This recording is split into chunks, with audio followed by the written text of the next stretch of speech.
Good morning, afternoon, evening, wherever you are, and welcome to the latest edition of FreeThought Hour. This is the show where Tercia and I, hello Tercia. Hello, John. Nice to see you. Hope you're It's okay and not suffering from load shedding this evening. No, not tonight. And please ask me about the rugby that you didn't watch. Well, I'm okay. I'll give you a chance to gloat. Who won the rugby? Well, the Springboks played against England at Twickenham, and for the first time in 8 years, we won really well. Okay, well, we like to let you have a win every 8 years or so. Thank you. We need that sometimes. But our main guest tonight is Bill Hounslow. Hello, Bill. How the devil are you? I'm fine, thank you. Hello, everyone. Good. Hello, Good. Bill. Hi. We ought to explain that you have a pseudonym. You're also known as Rosa Rubicondior. Tell us about that. How did that happen? Well, it goes back a long time, back to the 1960s, maybe early 70s, when I was a bit of a left-wing journalist writing for a local club magazine. And I wanted something that sounded a bit sort of left-wing. So I searched through the sleeve notes of Carmina Burana and came across the Latin phrase Rosa Rubicondior, which sounded nice and red, I thought.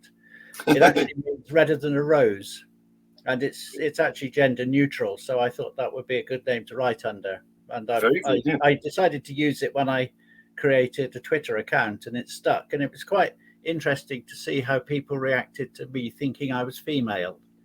It's kind of a new perspective on things. People behave slightly differently to a woman than they do to a man. Yes. Never. I couldn't have him. I wouldn't have imagined that. Well, you not only tweet, but you have your website, don't you? Where you or your blog site, where you've been very active for many years. So how did that come about? Oh, I just decided to start blogging.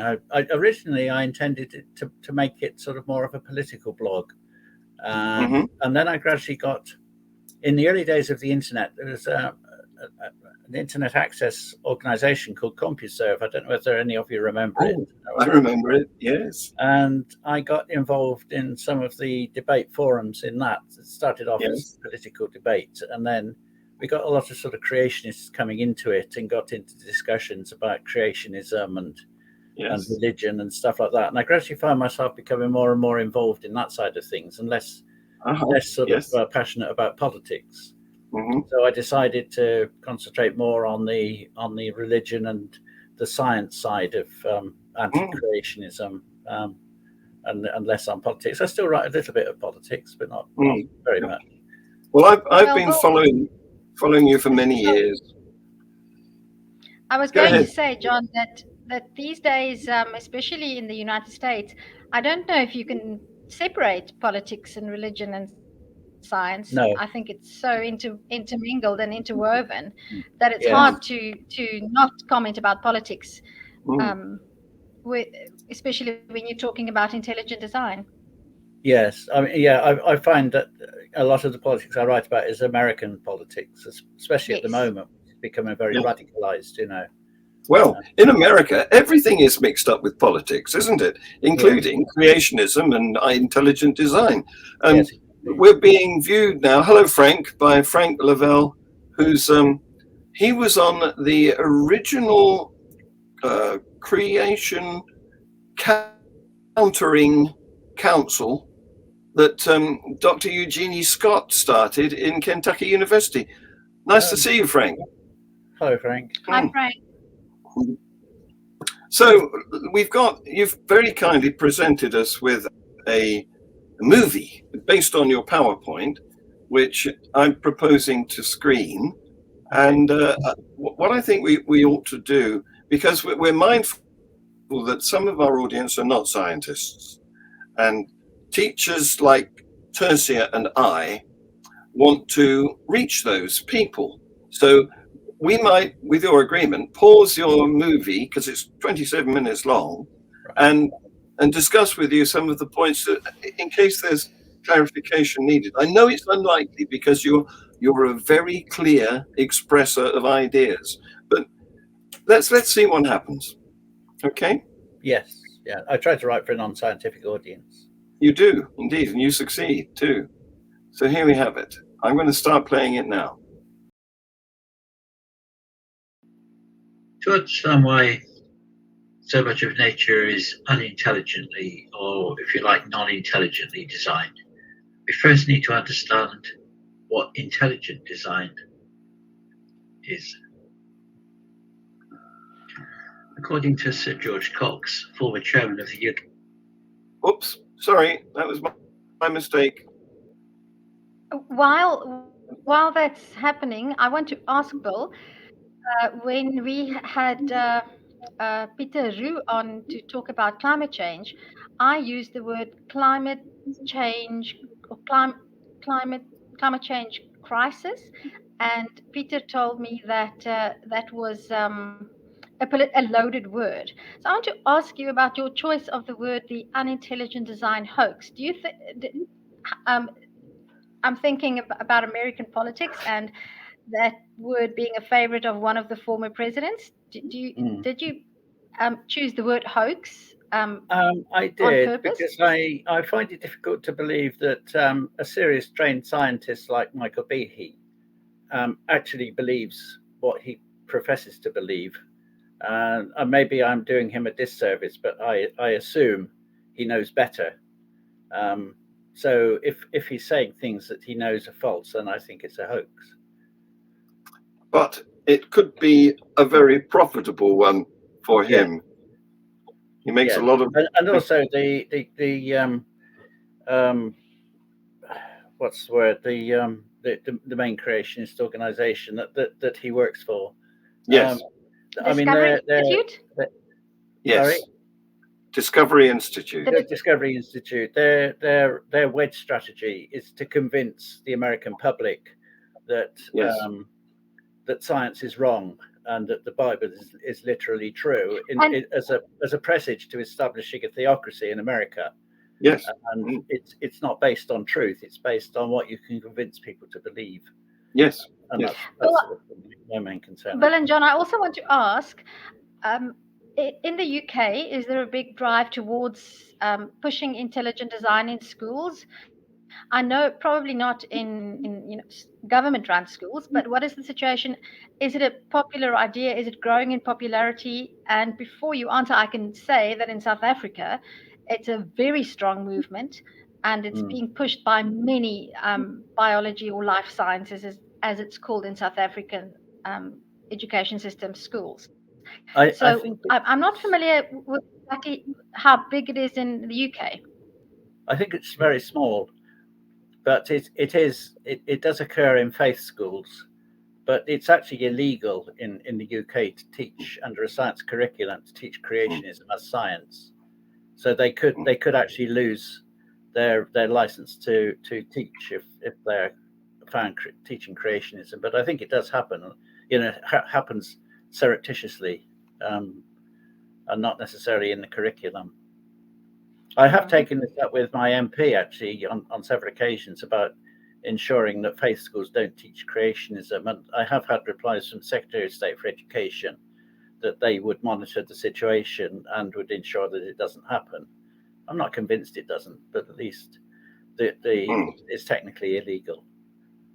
Well, when I started teaching evolution years ago, I used to begin by saying that this is the traditional view, that the Bible is true, and they calculated, who was it? One of the Irish bishops. Can't think of his name. Usher, that's the one, yes. And he worked out by adding together all the various segments of time in the Bible that the earth was created on, I think it was October the 23rd at 11 a.m. It was a Sunday, 4004 BC. Yeah, surprising. It was a Sunday. Wasn't God resting that day? Maybe. Well, I don't know. Not but I used to teach that as a as a joke starting point, and now we're going to learn the truth. What, in your opinion? So I'm not a science teacher. I'm a language teacher, but I'm very keen on learning about science.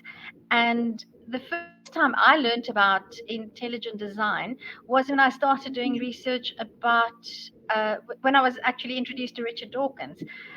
And what would you say, Bill, is the greatest misconception about evolution in your learned opinion? Because when I have conversations, I have my own ideas, but I'd like to hear what in your opinion, the big misconception that people have about evolution is. I think they see it more like sort of Transformers, where one individual animal turns into another. That evolution happens at the individual level and not at the species level.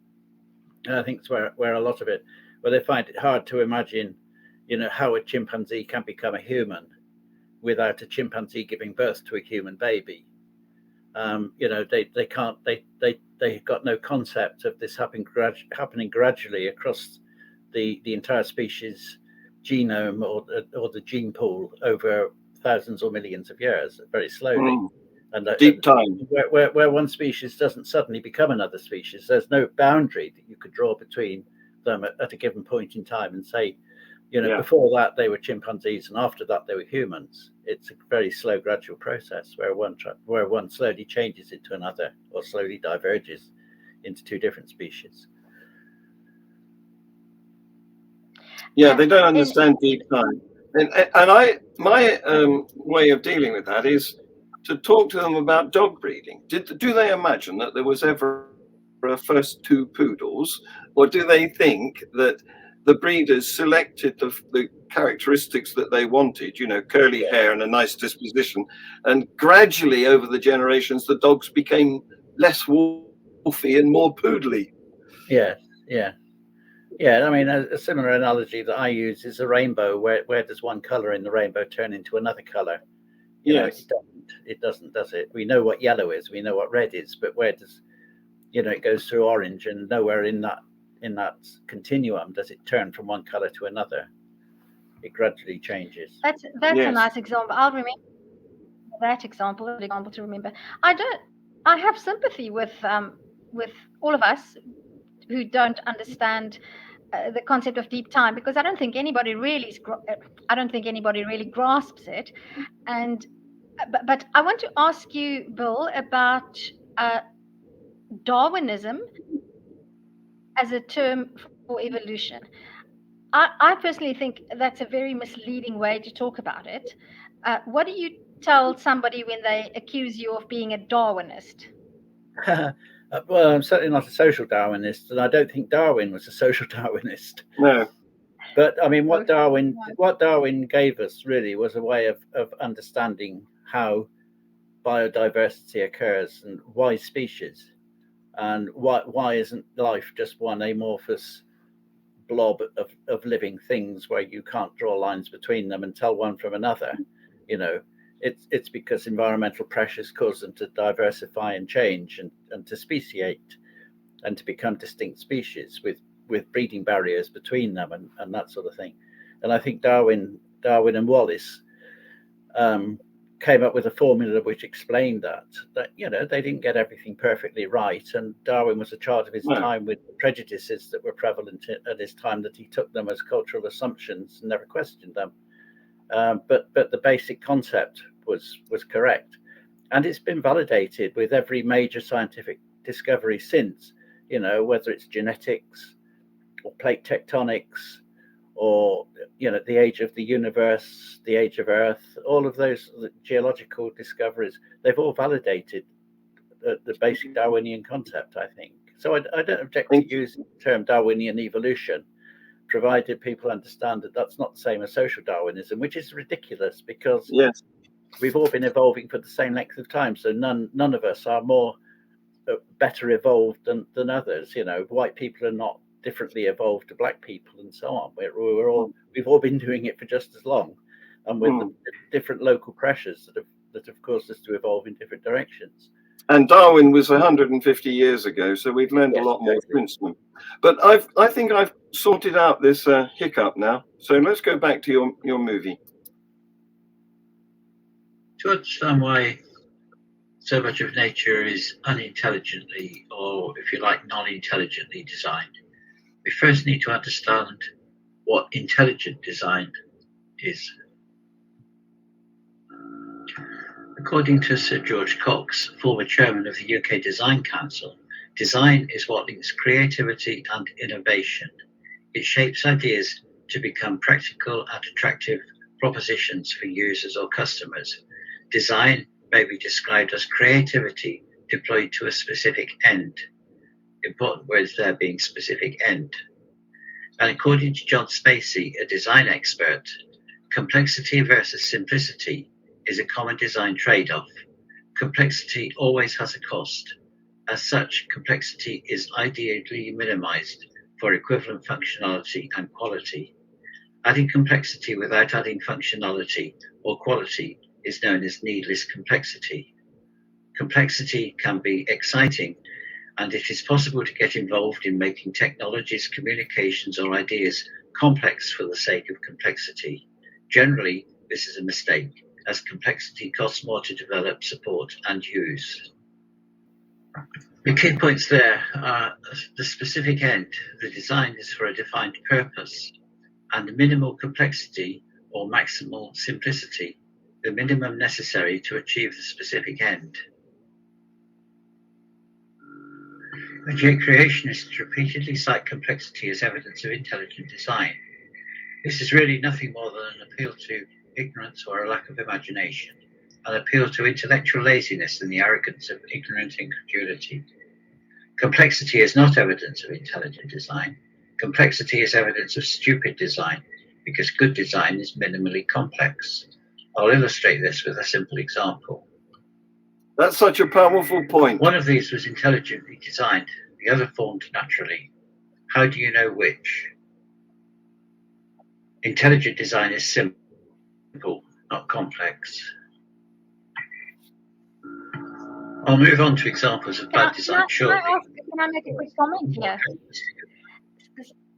Something that is smuggled in very, or maybe not so subtly, in intelligent design, here that living creatures have a purpose, and we don't. Even humans, we don't have a purpose.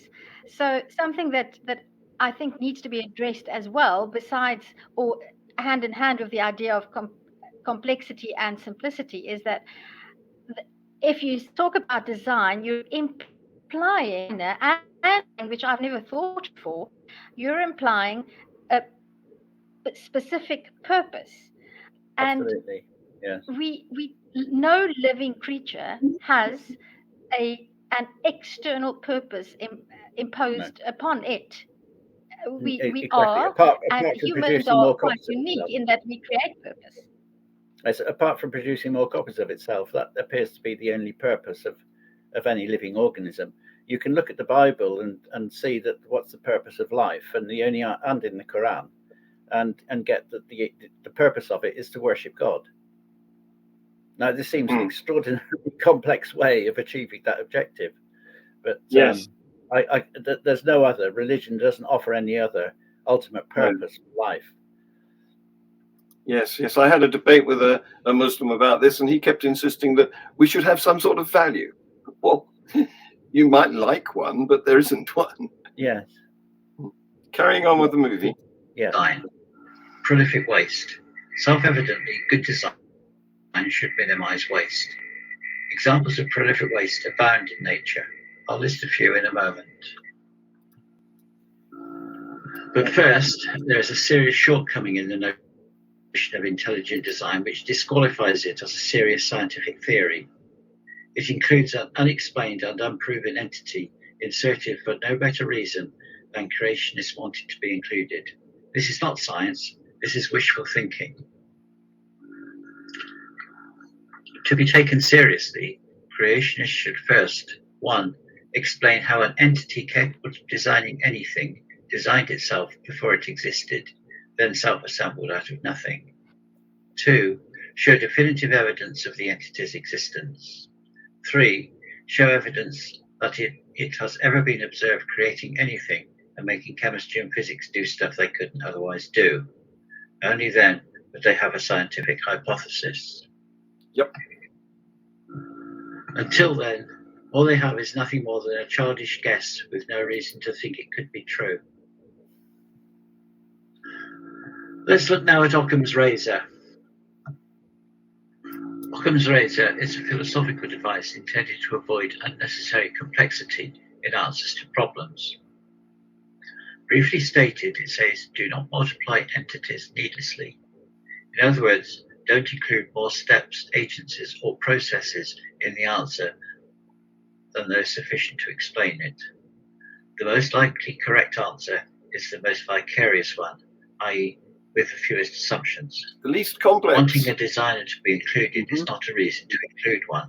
Reality is under no obligation to be as you would like it to be. Including an unproven designer is an unjustified assumption, so should be excised with Occam's razor. The argument from design, also known as the teleological argument. The teleological argument is basically a rehash of the Pulleys watch argument, which Darwin and Wallace refuted in 1859. Watches do not self-replicate in a selective environment, so there is no natural process by which they could be designed. They have a clear purpose and lack unnecessary complexity, so the most parsimonious explanation is that they were designed by humans for humans. Living organisms have no purpose other than self-replication, or with parasites making us sick. I'm gonna challenge that. I don't think parasites intend to make us sick. I think I got this slightly in the wrong order. Perhaps there's a slide, a couple of slides later, where I explain the creationist logic, which is that the creator knows exactly what his creation will do, and therefore designs it with that specifically in mind. And so anything that it does was the intended outcome of that design. And parasites make us sick. Yes, not so, wishfully, no. No. Bill, in previous conversations that I think, John, even you and I had previous conversations about creationism, and something that I've tried to encourage when talking about creationism and evolution is that we need to be more sensitive to the type of language we use, and we all fall into that trap because it's so again to say that living organisms have the purpose of self-replicating is we know what we mean by that, but well, they have a function. I don't know what the word in this be. I suppose purpose implies intent. Yeah, function would be better. Whereas function just is neutral. I tend to refer to that as a biological imperative. Okay. But it's so interesting to me how often even people make theories of evolution, and please note that I'm saying theory. I think at this stage, evolution is such a complex and robust scientific theory that it pulls together so many scientific threads that I actually want to say it's no longer just the theory of evolution. It's so complex that it's changed so much in the past just 50 years. Based on better information that people like Darwin and Wallace never had. But we fall into the trap of using the same type of language, and we need to educate ourselves in that respect as well. Yeah, I mean, theory in scientific terms is a whole body of evidence that supports a given conclusion. Sorry, but what Tercy is referring to here is the way the theory of evolution underpins medicine, farming, pretty much everything that we've discovered since Darwin. It's the application of it, this is Bob. Which is universal. So Bill, this is Bob, and Bob's purpose is to attack me from behind with nails as sharp, with claws as sharp as nails. Well, that's what it was created for. Yes. Absolutely. Absolutely. I saw somebody made a comment just now that we're basically just food vehicles for parasites. But if you're a committed and truly believing creationist, then you have to believe that. There's no other conclusion. You can pretend that that's not a valid conclusion, but that is the only conclusion you can draw from creationism, is that we were designed for parasites to feed off. Yes. Anyway, thanks God. That's a different argument. I don't want to get too much into the argument of malevolent design as an argument against intelligent design. Because speaking, it is. Yeah, that's another show, malevolent design. Yeah. You often blog about that, don't you, Bill? I do. I've written a book about that too. Yes. We're going to plug your books in a minute. Oh yeah. Back to the movie. Swiss and French team of psychologists, led by Pascal Wagner-Egger, an expert on the psychology of conspiracy theories, found two fundamental beliefs amongst creationists. Animism, the belief that inanimate objects have some form of consciousness. Rain falls because the flowers are thirsty. Flowers are scented because they want to attract pollinators. Atoms and molecules react with one another because they want to, or because something makes them. And finalism, the belief that everything has a purpose, that there is some plan or objective, a sentient entity is running things. What is the universe for? What is the purpose of life? Both these are childhood modes of thinking that most adults grow out of, but a few retain them, so they become a thinking disorder.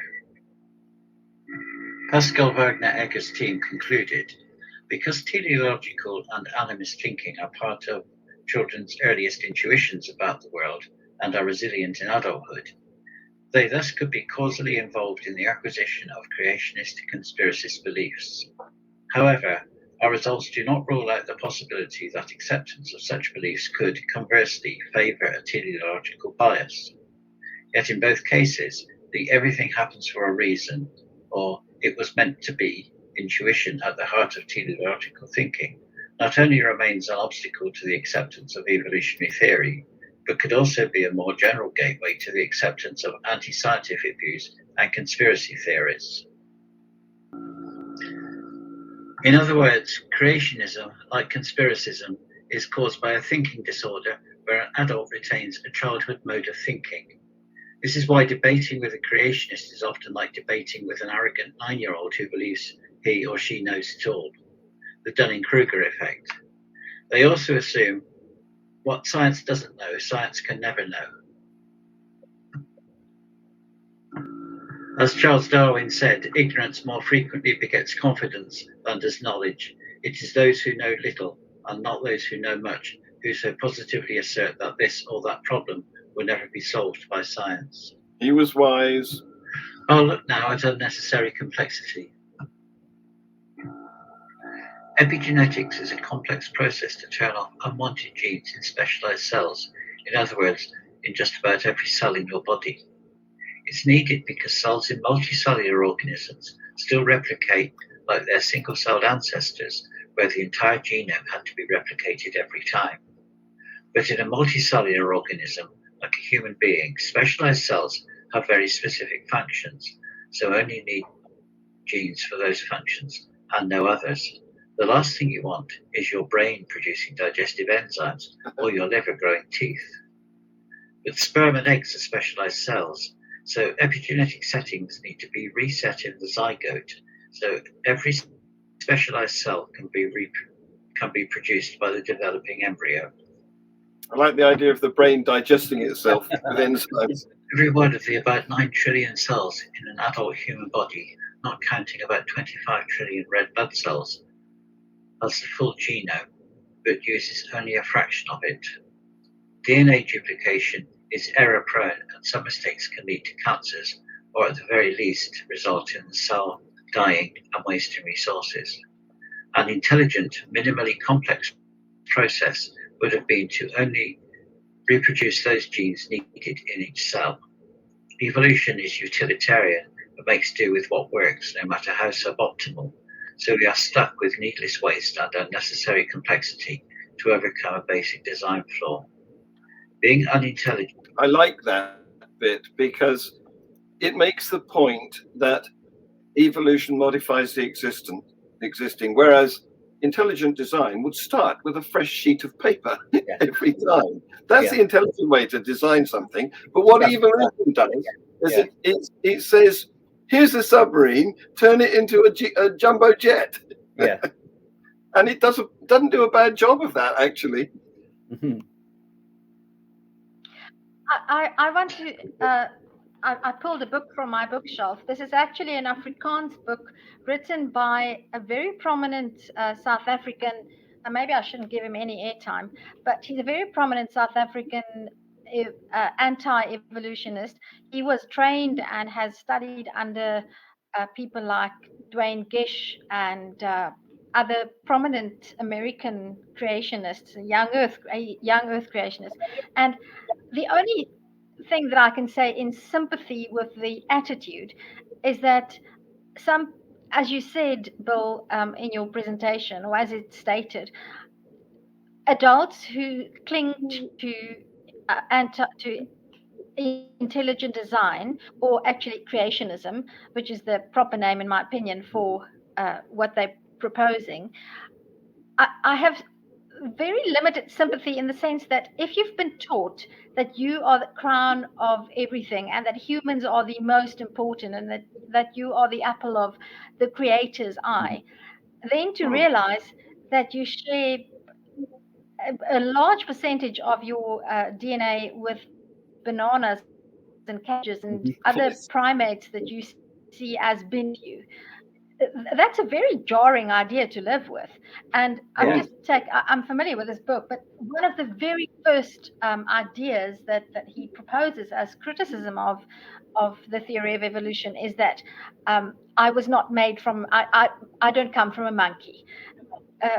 And the facts are what they are, aren't they? Whether you like them or not, the universe isn't obliged to be to your liking. And as I said earlier, if you don't like the facts, that's tough. The facts are what they are, and in any debate, the facts should be neutral. You can't just invent your own facts to validate your argument, unless you're very arrogant. Oh, yes. Evolution has no concern. Very, very arrogant indeed. Set and start again. A giant puffball produces about 17 trillion spores. Only one need germinate to maintain a stable population. Each spore contains the entire genome of the species, and the only purpose is to make more giant puffballs. If they and their offspring all germinated, they would weigh more than the Earth. An omnipotent, intelligent designer could avoid this unnecessary complexity and prolific waste with a carefully designed single spore, or better still, a simpler method of reproduction. Trillions of pollen grains are produced each year by oak trees from male flowers. All that is to produce the millions of acorns over the lifetime of the tree, sometimes several hundred years. Also, that one or two acorns can germinate to produce new trees to maintain a stable population. Each pollen grain contains half the genome of an entire oak tree.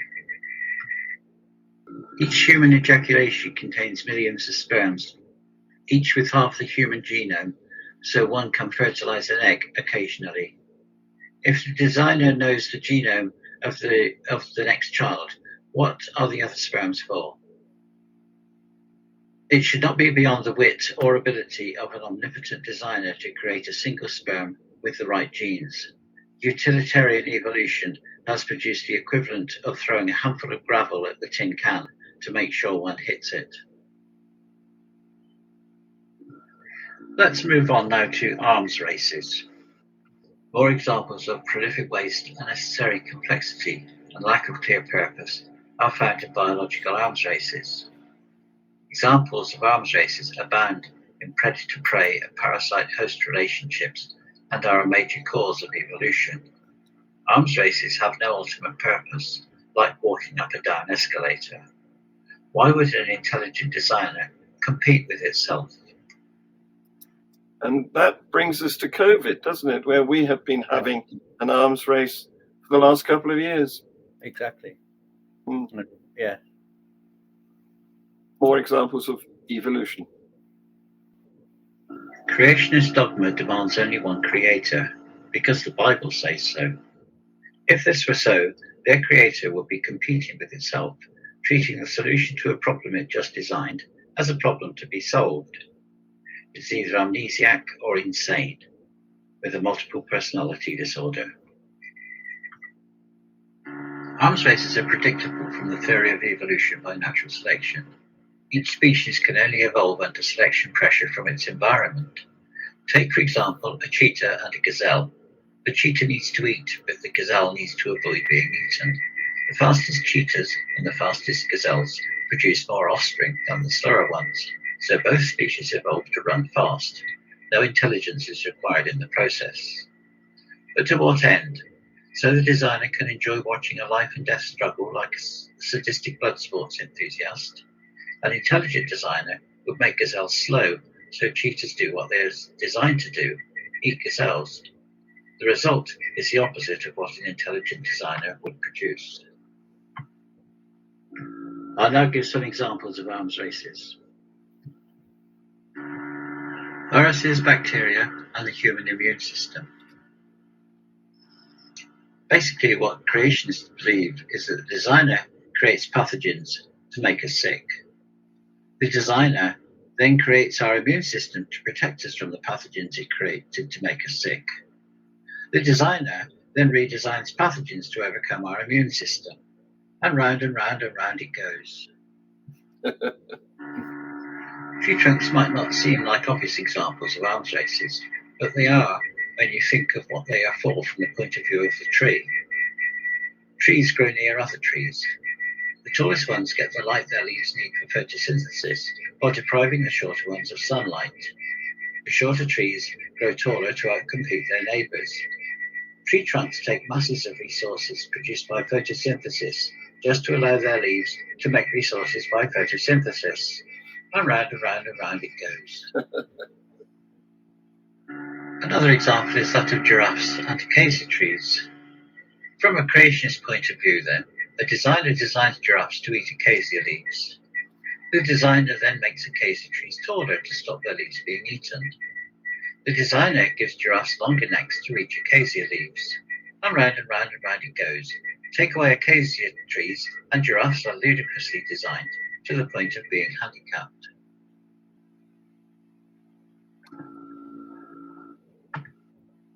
There are many more examples in my book, The Unintelligent Designer, Refuting the Intelligent Designer Hoax, available from Amazon or any good bookshop or online bookseller. It's available in paperback, hardcover, or ebook for Kindle. Well, I'll put that on the screen at the end as well, because we want people to read those. We do. Okay, thank you. So I often get involved in arguing with these people who think that their Bible is true, and they come to me with, what do they call it, irreducible complexity and specified complexity. And so I've had to have a refutation of that ready for them. And so I've written something about it. I probably can't find it now. But the idea of irreducible complexity only works until its complexity is reduced. Right. You know, it's only irreducible until you haven't found out what process went into the progression that formed it. Yes, exactly. And there's no something reason else why that I remember. Sorry. Carry on, Tony. No, I wanted to say that something when I grasped the concept of evolution for the first time, because I didn't study biology at school, and we didn't learn about evolution at school when I was at school. But something that struck me is that evolution is not a progression, because we live in a society that's very hierarchical. So we tend to think in terms of hierarchy, and evolution has no hierarchy. Because if you take certain simple, what we would call simple organisms, they are highly effective in their environment, and they haven't changed or developed much. So people tend to think of a ladder, and evolution is and we often make that mistake. We say up the evolutionary ladder, but there is no ladder, and there's no up or down. It's just works or what doesn't work in a particular environment. I think biologists have tended to maybe oversimplify concepts. It's like the lies to children concept, isn't it? That you teach children the simple, and then later when they're older, you teach them the more complicated version. But to teach them, evolution somehow, the intention of evolution was to produce intelligent humans, or to produce intelligent life, and so on. The evolution, the purpose of if there is there is no purpose to evolution. It's just life doing what life does in a selective environment, and it's the result of that. It's not. There's no purpose. There's no direction. There's no aim or objective in it at all. And another thing that they get wrong is they think, as well as this progression, which is unreal. In fact, the tree of life, that concept has got a lot of to answer for, because it's given them this idea that there was a purpose to start simple and become more sophisticated. Not true. The only intention is to fit your environment. It's not to die before you've bred, basically. Yeah. So the other thing that they come at me with is specified complexity. Sorry, Tercia, have a go. I know you've got a bit of a lag on your end. I'll hand over to you here. Go. Yeah, I'm sorry. I wanted to say that, what would you say, Bill, to the following comment? I think that the thing that creationists and intelligent design proponents fear the most is the fact that is not unique. We have a purpose. Like any living organism, we're born and we die. In my opinion, that is the greatest obstacle that somebody has to overcome to begin to accept evolution. What would you say to that? Yes, I think so. You need a certain amount of humility, don't you, to accept that there is an explanation in which you are not important. Yes. And the thing about creationism, I think their selling point is that it makes the believer feel important, because they feel that they have a personal relationship with the creator of the universe. Yes. And the objection to evolution is that it doesn't make them feel important enough. And I think that's an arrogant point of view, and yet they purport to believe in humility. But anyway. Well, if you want to see that point of view being expressed, I'll link to a debate I had with a Muslim lecturer in Manchester a couple of years ago, where he's rambling on about how we've got to have value. Where's the value? Well, there isn't any. I'm sorry. Yes. Why have we got to have value? Yeah, because he wants important enough. Yeah. He wants it. Yes, that's right. So the other thing they come at me with very, very often is specified complexity. What they're doing there, it's a circular reasoning, because what they're doing there is trying to separate specifying from designing. In the same way that they tried to separate intelligent design from creationism in order to get around the law in the US, which is where this movement started. But the thing about I've never had a satisfactory explanation as to what they mean by specified complexity. I've challenged them so many times. So what do you mean by that? And always there's silence, or a change of subject. It's a parrot squawk, as I say. That there's something they've learned to squawk in response to certain key words. And it's no more intelligent than a parrot squawk. Yes. Well, here's what I think they mean. Specified complexity claims that the existence of coding in the DNA, which instructs the productions of proteins that lead to the construction of a cell and organs and so on, is so complex that it indicates some clever being must have programmed it. Again, complexity is evidence for design, but it's not, is it? No. It's not evidence of good design. It's evidence of stupid design. Yeah. Yes, indeed. And both specifying and designing are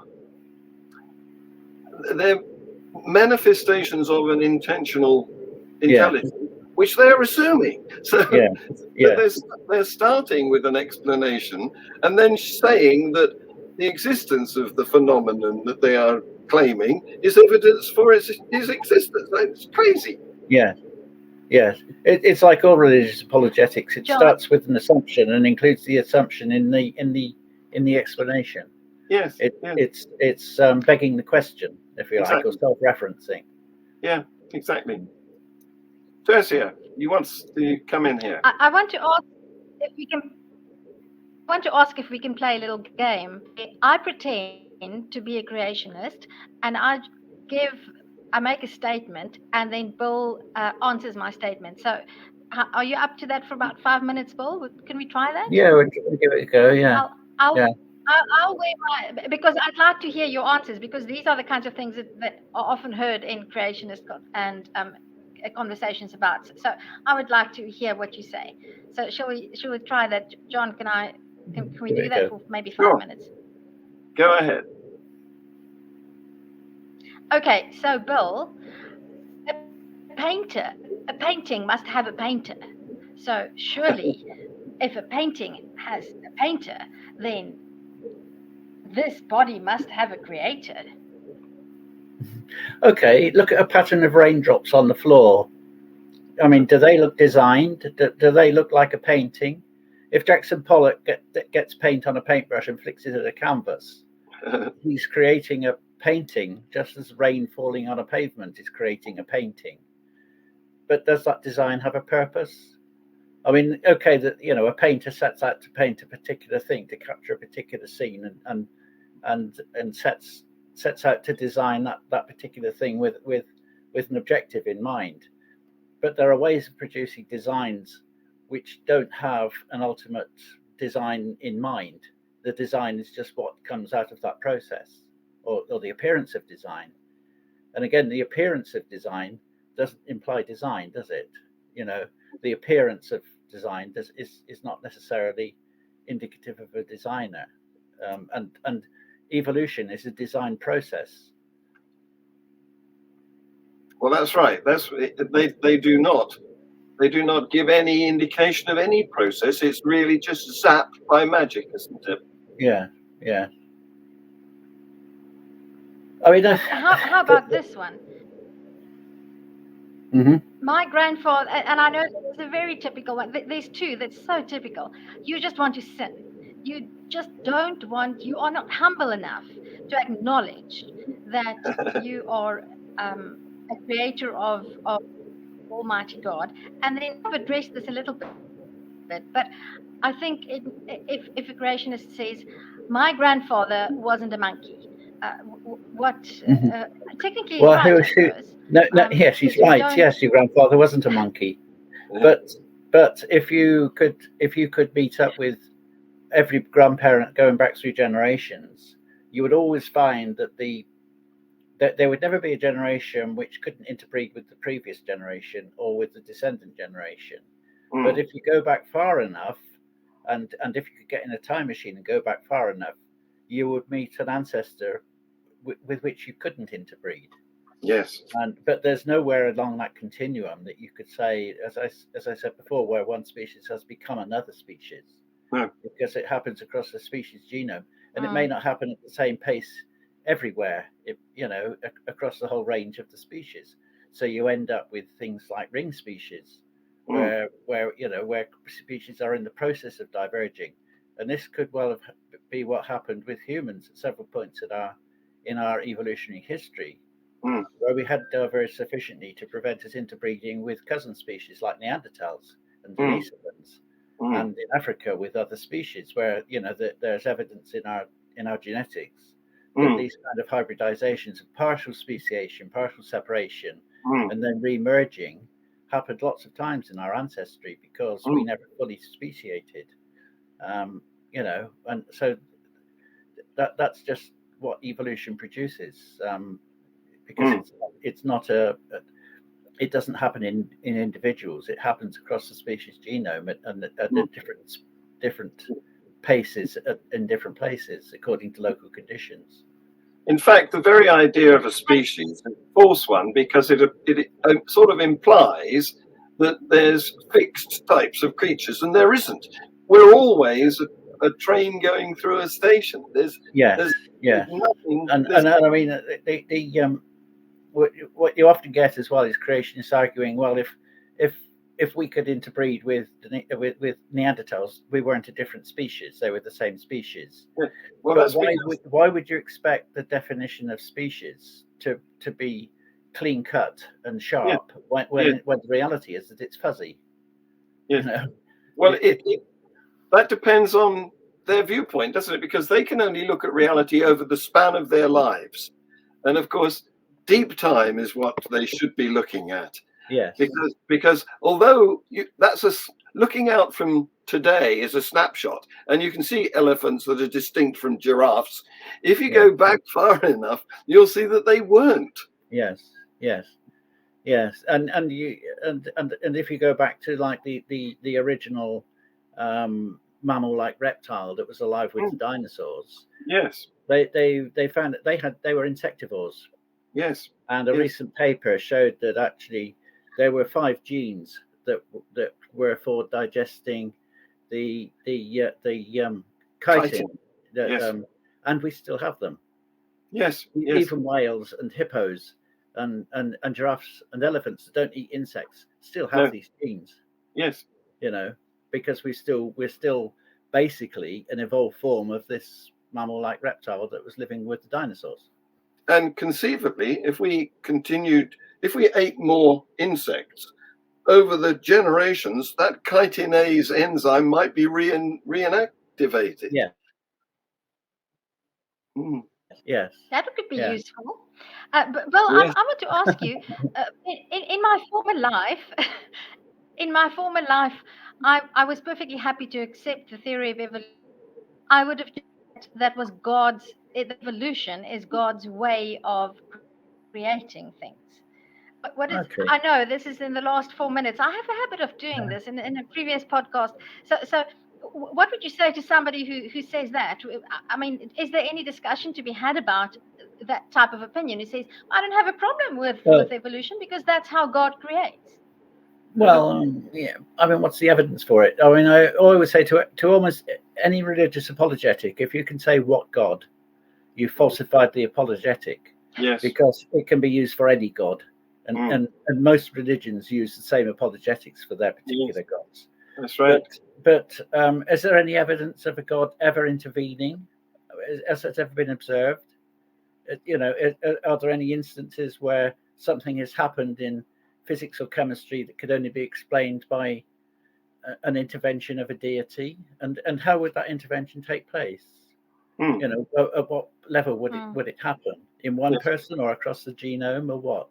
You know, especially given that the gods that they are promoting tend to be immaterial or supernatural, unlike you to be able to have any effect. You know, ghosts walk through walls without leaving any hole.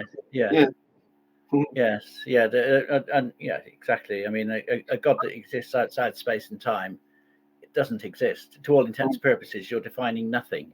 And certainly can't have definition. There's nothing, something that doesn't exist in space and time. So you're agreeing with us without realizing.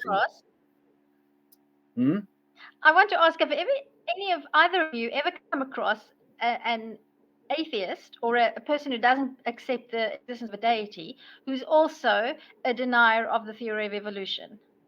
Is that a thing? Is it possible? No, I don't think I've met any.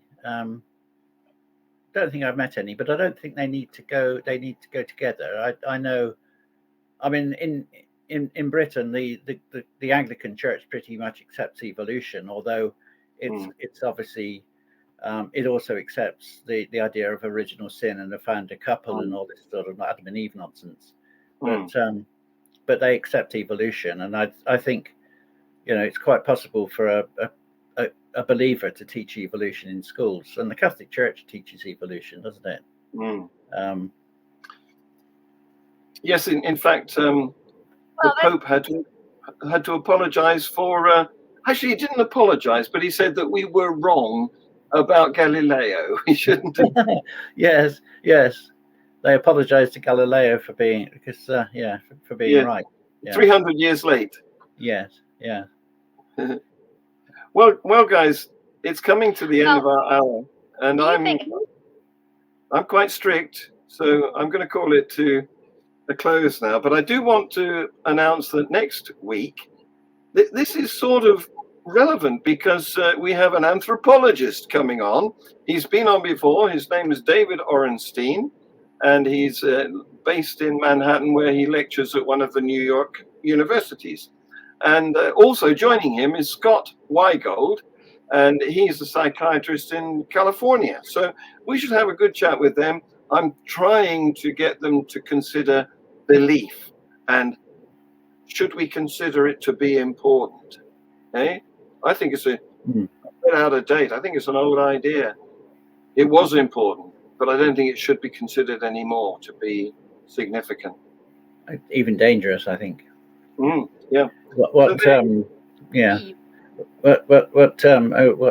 his name? The American psychologist, atheist writer, that describes it as a balkanization of society caused by religion, where it basically mutually hostile camps, which is dangerous in a globalized society. It might have worked when we were isolated groups, but it doesn't work in urbanized societies. Yes, divisive, unnecessarily so, considering there's no evidence for any God. Yeah. Yes, exactly. On that rather sad note, I'm going to play your outro. Thanks, Bill. Thanks, Teresa. Thanks, viewers. Thank you. Bye. Viewers. Bye-bye.